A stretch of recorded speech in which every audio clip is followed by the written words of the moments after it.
მოგესალმები რიგითო პოსტსაბჭოთა სივრცეში მცხოვრებო დუმერო. თუ შენ ჩემსავით ხელში ამოგივიდა გათითო კაცებულ ინდივიდუალისტურ საზოგადოებაში ცხოვრება, მაშინ ყურადღებით მიგდე ყური, რადგანაც დღევანდელი ვიდეო მიეძღვნება თემას, თუ როგორ კლავენ ტექნოლოგიები ამისადაც გამომპალ საზოგადოებას და გვიახლოვებენ ნათელ მომავალს. მაშასე, დავიწყოთ.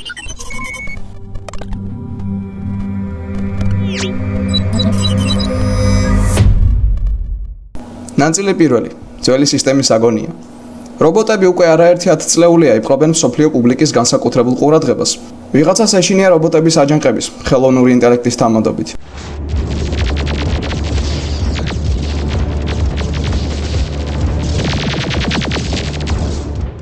ვიღაცას იმის რომ სკაინეტი ატომურ რაკეტებს დაგვიშენს.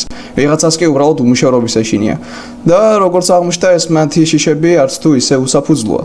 რობოტების ოდენება მსოფლიოში სწრაფად იზრდება. ახლა ეკრანზე შეგიძლიათ ნახოთ მსოფლიო წარმოებაში 10,000 მომუშავეზე დანერგილი რობოტიზირებული ტექნიკის ერთეულის დინამიკა და პროგნოზი 2016 წლის მონაცემების მიხედვით. მსოფლიოს წამყვანი ქვეყნები და კორპორაციები უკვე აქტიურად ავითარებენ თითქმის მზად ავტოპილოტზე მომუშავე მანქანებს, რომელნიც მალე ჩაანაცვლებენ ტაქსისტებს.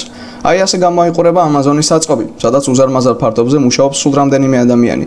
რობოტები გამოიყენება მედიცინაში, როგორც დაავადებათა დიაგნოსტიკის, ასევე ოპერაციის ჩატარების დროს. კოსმოსური რობოტები იკვლევენ უცხო პლანეტების გრუნტს. რობოტები აქტიურად ინერგებიან სამხედრო, საყოფა ცხოვრება, გასართობ სფეროებში და ასე შემდეგ. მოკლედ რომ ვთქვათ, ეს არის საბაზრო ეკონომიკის განვითარების კანონზომიერება. ბიზნესმენებს უბრალოდ არ შეუძლიათ არ წავიდნენ რისკზე და არ დაიწყონ ახალი ტექნოლოგიების დანერგვა მაშინ, როდესაც ამისი შესაძლებლობა აქვთ. რადგანაც ეს მისცემთ მათ საშუალებას, რომ კონკურენტებს აჯობონ და იქცნენ მონოპოლისტებად თავიანთ დარგში, ან როგორც მინიმუმ შეამცირონ პროდუქციის თვითღირებულება და მიიღონ მეტი შემოსავალი. ბევრი ექსპერტი დღესდღეობით საუბრობს მეოთხე ინდუსტრიულ რევოლუციაზე, რომლის დასაწყისში მიგვითითებს რობოტიზირებული ტექნიკის მასიური დანერგვა, ახალი მატერიალების გამოყენება, 3D პრინტერები და სხვა სიახლეები, რომლებმაც უკვე მოასწრეს მსოფლიოს რადიკალურად შეცვლა. მსოფლიო ეკონომიკური ფორუმის პრეზიდენტმა კლაუს შვაბმა, ადამიანმა, რომელიც ალბათ ოდნავ მაინც ერკვევა ეკონომიკაში, შეადგინა ნაწარმოების სახელად მეოთხე ინდუსტრიული რევოლუცია და ამ წიგნს ჩვენ კიდევ მივმართავთ. მართალია მსოფლიოს უმეტესობა ჯერ კიდევ ელოდება პირველ ინდუსტრიულ რევოლუციას, მაგრამ ახალი ტექნოლოგიები, რომელნიც კაპიტალისტური ცენტრის სახელმწიფოებში ინერგება, ნახევრად პერიფერიასა და პერიფერიის ქვეყნებზეც ახდენს უზარმაზარ გავლენას. აი ახლა კი უახლოვდებით ყველაზე მნიშვნელოვან თემას. როგორც ვიცით, თანამედროვე კაპიტალიზმი კაცობრიობის ისტორიაში ყველაზე მონოპოლიზირებულია, ხოლო როდესაც მონოპოლისტები ახალ ტექნოლოგიას ნერგავენ, მათ უწევთ მომუშავეების დათხოვნა, რადგანაც საზოგადოების ყიდვის უნარიანობა არ არის უსასრულო და მათ არ შეუძლიათ იმაზე მეტის ყიდვა, ვიდრე შეეძლოთ ადრე. ახალმა ტექნოლოგიებმა გახადა შესაძლებელი ის, რომ სამ ადამიანს იმდენივე პროდუქციის წარმოება შეუძლია, რამდენზეც ადრე შრომობდა 100. აქედან გამომდინარე, ბიზნესმენი ათავისუფლებს საწარმოდან მომუშავეთა 97%-ს და მათ ხელფასებს თვის ბოლოს თავის ჯიბეში იდებს. ახლა კი წარმოვიდგინეთ, რომ აბსოლუტურად იგივეს აკეთებს ყველა კორპორაცია. რა თქმა უნდა, ეს ერთდროულად არ მოხდება, რადგანაც ეს თანდათანობითი და გრძელვადიანი პროცესია, მაგრამ მაინც პრობლემა იმაში მდგომარეობს, რომ არ არის საკმარისი უბრალოდ ბევრი ან იაფი პროდუქციის წარმოება იმისათვის, რომ გამდიდრდე. ყველაზე რთული პროცესი ამ პროდუქციის გასაღებაა და სად უნდა გაასაღო პროდუქცია, როდესაც შენ თვითონ ტექნოლოგიების დანერგვით ქმნი უმუშევრობას, რაც საზოგადოების ყიდვის უნარიანობას ამცირებს, რაც გაიძულებს შენ შეამცირო წარმოება, რაც თავის მხრივ კიდევ უფრო ამწვავებს ეკონომიკურ კრიზისს. აქედან გამომდინარე, კაპიტალიზმში ნებისმიერი წარმოების დარგში ახალი ტექნოლოგიების დანერგვა მოკლევადი ამ პერსპექტივაში იწვევს პროდუქციის გაიაფებას და მოაქვს დამატებითი მოგება კაპიტალისტებისათვის, მაგრამ გრძელვადიან პერსპექტივაში იწვევს უმუშევრობის ზრდას, ეკონომიკურ კრიზისებს, რომელთაც შემდგომ მოჰყვებათ ბიზნესის წაქეზებით სახელმწიფოთა შორის გავლენის სფეროების გადასანაცვლებლად წარმოებული ომები, რათა მოგებულმა მხარემ უზრუნველყოს ეკონომიკური ზრდა წაგებულის ხარჯზე. ლიბერალი ეგრეთ წოდებული ეკონომისტები ამტკიცებენ, რომ ჩემი მიერ ზემოთმოყვანილი სქემა უბრალოდ არ მუშაობს, რადგანაც ადამიანი, რომელიც კარგავს სამუშაოს ერთ წარმოების სფეროში, იცვლის კვალიფიკაციას და საქმდება სხვაგან. და ამ მხრივ ემოთ ნაწილობრივ დავეთანხმები. როდესაც გაჩნდა მიწის დამუშავების ახალი მეთოდები, ტრაქტორები, კომბაინები და ასე შემდეგ, აღმოჩნდა, რომ რამდენიმე ფერმერს უკვე შეეძლო იმაზე მეტი აწარმოებინა, ვიდრე ადრე ამას აკეთებდა ათასობით გლეხი. ამიტომაც უმუშევრად დარჩენილმა ადამიანებმა მასიურად დაიწყეს გადმოსახლება ქალაქში, სადაც ისინი ახლა დაშენებულ ჯერ მანუფაქტურებსა, ხოლო შემდგომ ფაბრიკა-ქარხნებში მუშაობდნენ. როდესაც ქარხნებში გაჩნდნენ ჯერ მანქანები და შემდეგ რობოტები, უმუშევრად დარჩენილმა მომუშავეებმა ოფისებში დაიწყეს მუშაობა. ეკონომიკამაც, რომელიც ამ დროის განმავლობაში არნახულად გაძლიერდა, უზრუნველყო შესაბამისი განათლების დონე ადამიანებისათვის, რათა მათ ჰქონოდათ მომსახურების სფეროში სამუშაოდ საჭირო უნარები. მაგრამ საინტერესოა, როდესაც მომსახურების სფეროს ავტომატიზირებაც დაიწყება, მერე სადღაც ავა უმუშავარი ხალხი. უფრო სწორად ავტომატიზირება უკვე დაიწყო და თუ ჩემი სიტყვები არარეალისტურად გეჩვენებათ, მოდით დაუბრუნდეთ კლაუს შვაბის ნაწარმოებს მეოთხე ინდუსტრიული რევოლუცია, სადაც ის ნათლად ამბობს. მიმდინარე მოვლენების ხასიათი იმდენად ფუნდამენტურია, რომ მსოფლიო ისტორიას ჯერ კიდევ არ ახსოვს ასეთი ეპოქა, რომელმაც შეიძლება მოგვიტანოს როგორც დიდებული შესაძლებლობები, ასევე პოტენციური საფრთხეები. ისეთი პროფესიები, როგორებიცაა იურისტები, ფინანსური ანალიტიკოსები, ექიმები, ჟურნალისტები, ბუღალტრები, სადაზღვევო აგენტები და ბიბლიოთეკარები შესაძლოა ნაწილობრივ ან სრულიად ავტომატიზირდნენ გაცილებით ადრე, ვიდრე შეიძლება რომ ვივარაუდოთ. ალბათ დამეთანხმებით, რომ ზემოხსენებულ სფეროებში, როგორც მსოფლიოში, ისევე საქართველოში დასაქმებულია არც თუ ისე ცოტა ადამიანი და ეს სფეროები დღეისათვის წარმოადგენენ ერთ-ერთ ყველაზე პოპულარულ პროფესიებს კაპიტალისტური ცენტრისა და ნახევრად პერიფერიულ ქვეყნებში. ვიღაც იფიქრებს, რომ არანაირი პრობლემა ზემოხსენებულ პროცესებში არ არის, რადგანაც ეს უბრალოდ გამოიწვევს იმას, რომ დაგვჭირდება მეტი სპეციალისტები რობოტებში, მაგრამ მეოთხე სამრეწველო რევოლუციის საფრთხის შინაარსი იმაში მდგომარეობს, რომ იქმნება ეკონომიკა, სადაც ადამიანის ჩარევის აუცილებლობა იქნება მინიმალური, ხოლო რაც დრო გავა, ეს მაჩვენებელი სულ უფრო მოიკლებს და არ გაიზრდება. ადამიანები, რომელნიც პოტენციურად შეიძლება დაითხოვონ სამუშაოებიდან, ნებისმიერ შემთხვევაში აღემატებიან იმ ადამიანთა ოდენობას, რომელნიც აუცილებელი იქნებიან განახნებული საწარმოების მოსამსახურებლად.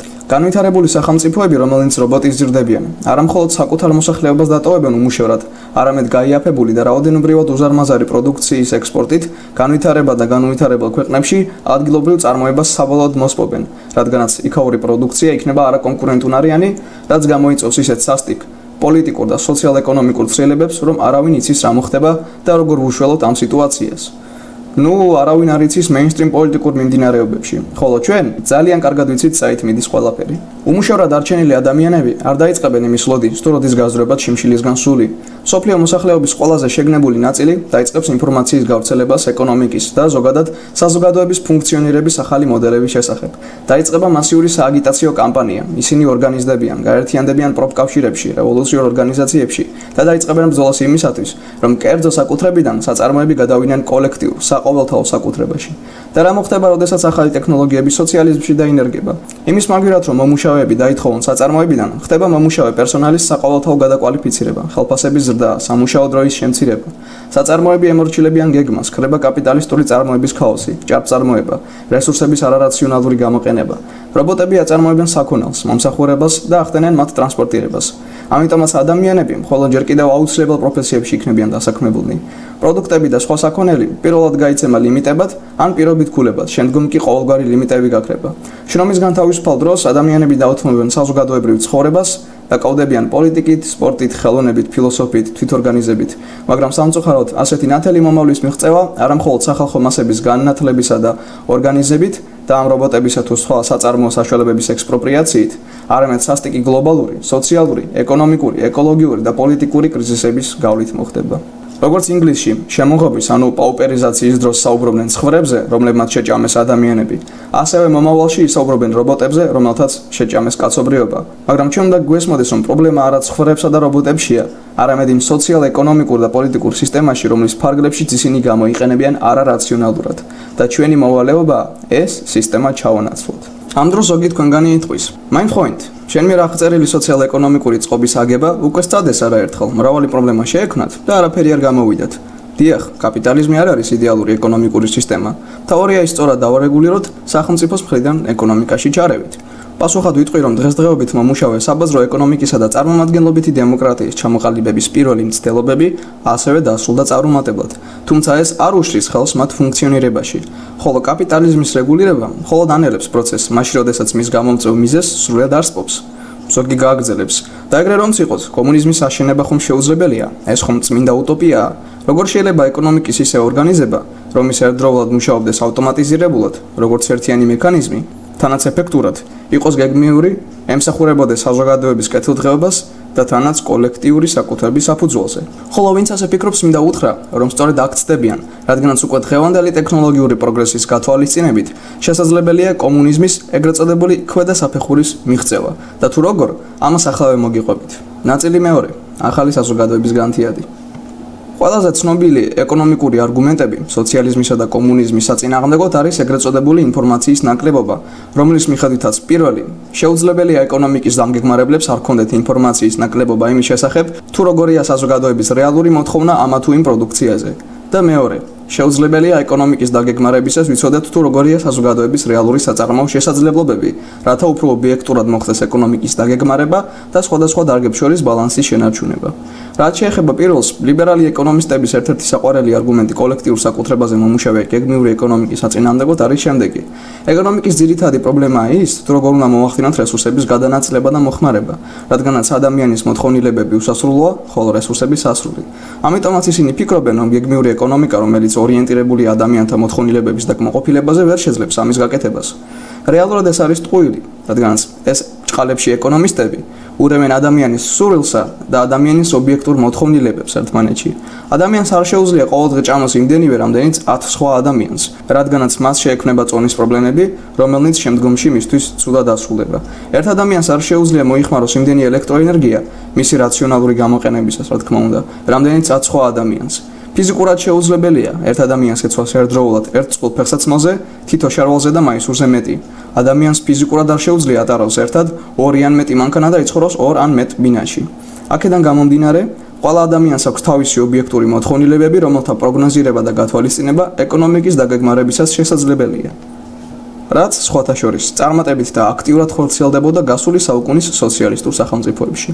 რაც შეეხება მეორეს, ეს კი რეალურად დიდ პრობლემას წარმოადგენდა სოციალისტური სახელმწიფოებისათვის, რადგანაც საწარმოთა ხელმძღვანელებისათვის, სხვათა შორის ისევე როგორც იქ მომუშავე კოლექტივებისათვის, მომგებიანი იყო ეკონომიკის დამგეგმარებლებისგან თავიანთი რეალური საწარმოო შესაძლებლობების დამალვა, რადგანაც მათ უფრო მარტივი გეგმა მიეღოთ, რომელსაც ადვილად შეასრულებდნენ, ხოლო იმ შემთხვევაში თუ გეგმა მოითხოვდა საწარმოებისგან მეტს, ამას მივყავდით უბრალოდ დოკუმენტებში ციფრების გაბერვისა და მეტი კორუფციისაკენ, მაშინ როდესაც რეალური საწარმოო შესაძლებლობები თითქმის არასოდეს რჩებოდა ბოლომდე გამოყენებული. მაშინ როგორ გამოვაგვაროთ ეს პრობლემა? იმისათვის, რომ ეფექტურად დავგეგმოთ ეკონომიკა, უნდა ეფექტურად მართოთ საწარმო. ამისათვის კი საჭიროა ზეოპერატიულად მივიღოთ ინფორმაცია პირდაპირ სამუშაო ადგილიდან. სწორედ ეს იყო გასული საუკუნის სოციალისტური ეკონომიკების ძირითადი ნაკლი, რადგანაც ჯერ არ არსებობდა ტექნოლოგიები, რომელნიც მოგვცემენ ყოველი საწარმოს ჩარხისა თუ მომუშავის მონიტორინგის საშუალებას, რომ არაფერი ვთქვათ საზოგადოების მოთხოვნილებების უზუსტეს ანალიზზე. საბჭოთა კიბერნეტიკოსები თანდათანობით ვითარდებოდნენ ამ მიმართულებით, ინერგებოდა მართვის ავტომატიზირებული სისტემები, მაგრამ ტექნიკური თვალსაზრისით ინფორმაციის მიმოცვლისა და დამუშავების ეს სიჩქარეები მაინც არ იყო საკმარისი. იგივეს მიღწევას ცდილობდა ჩილეს დემოკრატიულად არჩეული პრეზიდენტი სალვადორ ალიენდე, თუმცა მას აღარ დასცალდა აშშ-ის მიერ სპონსორირებული სახელმწიფო გადატრიალების გამო. ამიტომაც კიბერსოციალიზმის განხორციელება დღემდე ვერავინ მოახერხა. გასულ საუკუნეში ეკონომიკის ცენტრალური დაგეგმარებისთვის საჭირო იყო უზარმაზარი ბიუროკრატიული აპარატი, რომელიც ტოტალური კონტროლის არარსებობის შემთხვევაში იქცეოდა კორუფციის ბუდედ. როგორც უკვე მივხვდით, გეგმიური ეკონომიკის კომპიუტერიზაციითა და თანამედროვე ჩქარი ინტერნეტის საშუალებით ზემოხსენებული პრობლემები მოგვარდება და გეგმიური ეკონომიკა სულ სხვა ფერებით დაიწყებს თამაშს.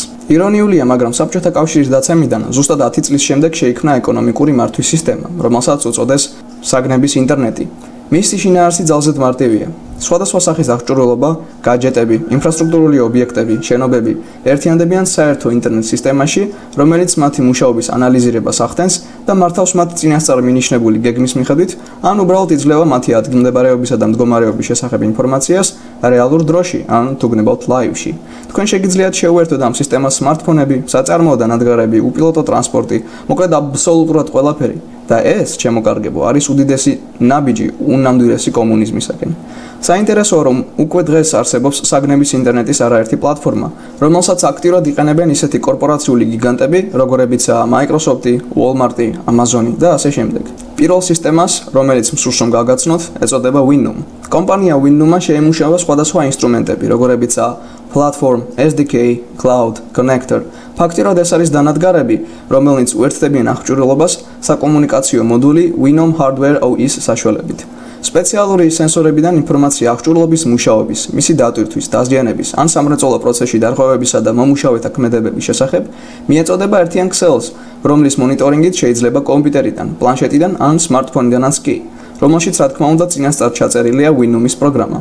თანაც ეს პროგრამა ერგება ყველა ოპერაციულ სისტემას, მათ შორის Windows, Mac-ს, Android-ს, iOS-ს და ასე შემდეგ. ჯამში ყალიბდება საწარმოოს 3D გრაფიკული მოდელი თავისი აღჭურვილობით ხოლო მიღებული უმნიშვნელოვანესი ინფორმაცია ლაგდება ათასობით ჩანართში და წარმოდგება სხვადასხვა დიაგრამების, ნახაზებისა თუ ცხრილების საშუალებით. თუმცა მთავარი ისაა, რომ მიმდინარეობს წარმოების პრაქტიკული ანალიზი და სისტემა თავად გიგდებთ მითითებებსა და რჩევებს იმის შესახებ, თუ რისი გაკეთება და რა ცვლილებების შეტანა და გაუმჯობესება ღირს. ფაქტობრივად ყალიბდება საწარმოოს ციფრული ანალოგი, რომელიც იმართება და ანალიზირდება თვით სისტემის მიერ.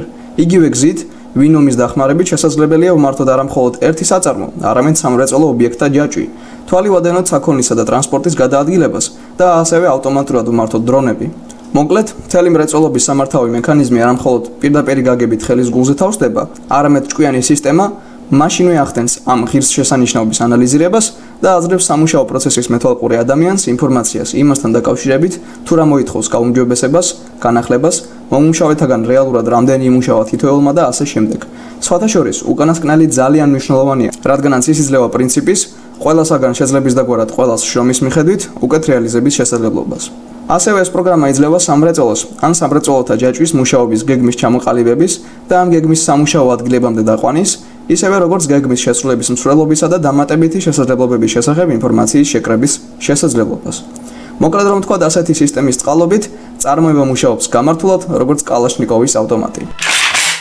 შემდეგი მნიშვნელოვანი სისტემა არის Enterprise Resource Planning, ანუ საწარმოო რესურსების დასაგეგმარებელი სისტემა, შემოკლებით ERP.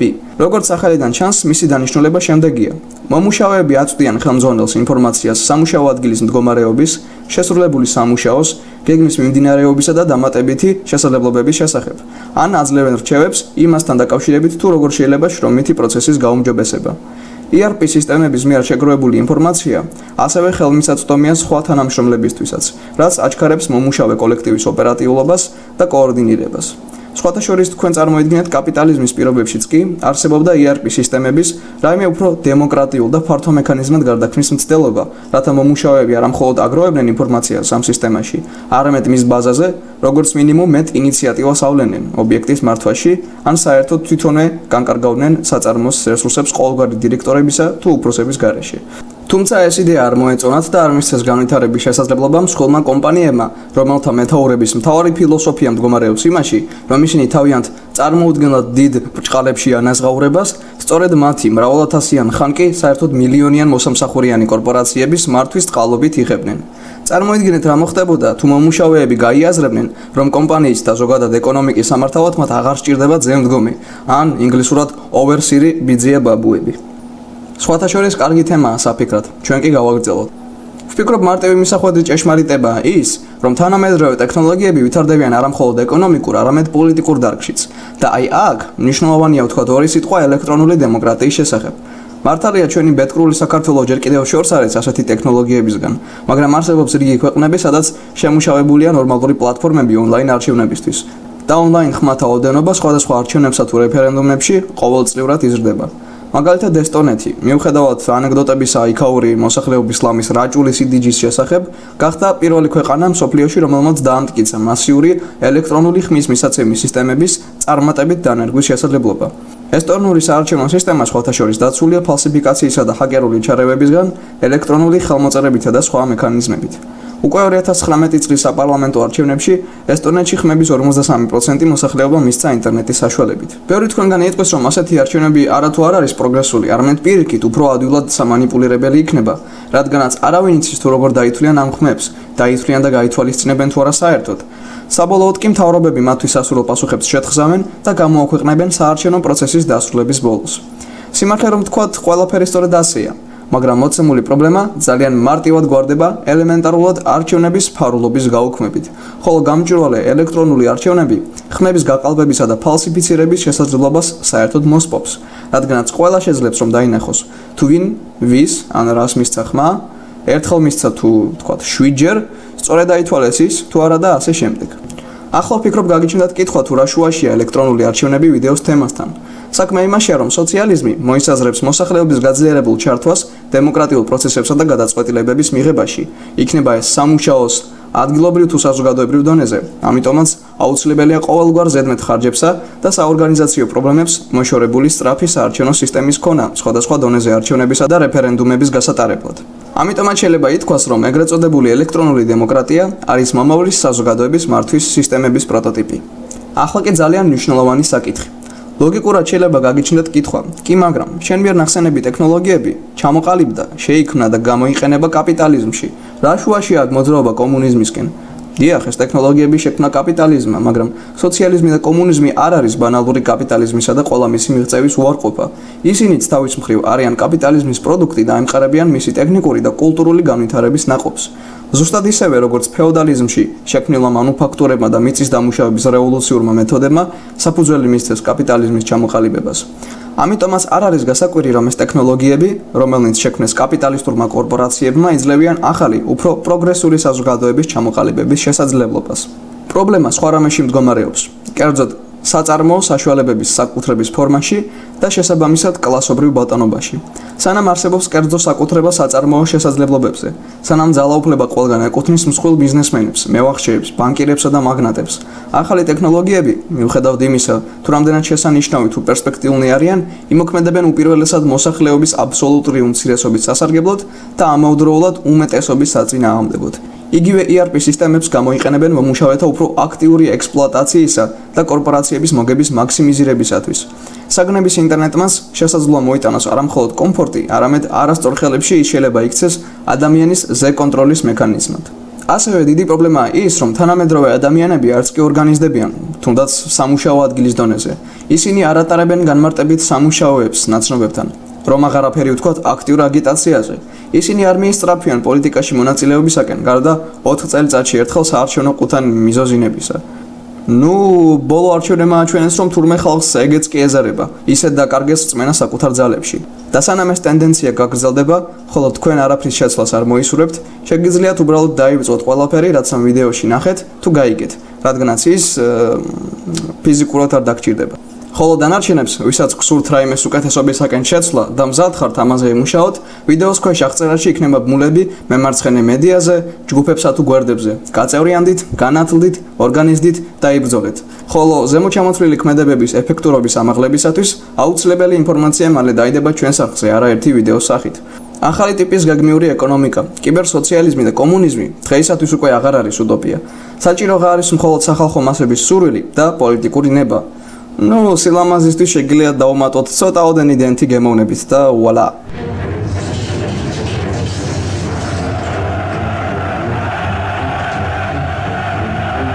თუ გეგულებათ რაიმე სხვა ტექნოლოგიები, რომელნიც აახლოებენ ნათელ მომავალს, გელით კომენტარებში, ძალიან საინტერესო და სასიამოვნო იქნება მოსმენა. თხოვნა იქნება, რომ გამოიწეროთ არხი, მოიწონოთ ვიდეო და გააზიაროთ ის, რათა ჩვენი ვიდეოების გამოსვლა დააჩქაროთ, ხოლო მისი ხარისხი გაუმჯობესოთ. მადლობ ყურადღებისათვის და მომავალ შეხვედრამდე.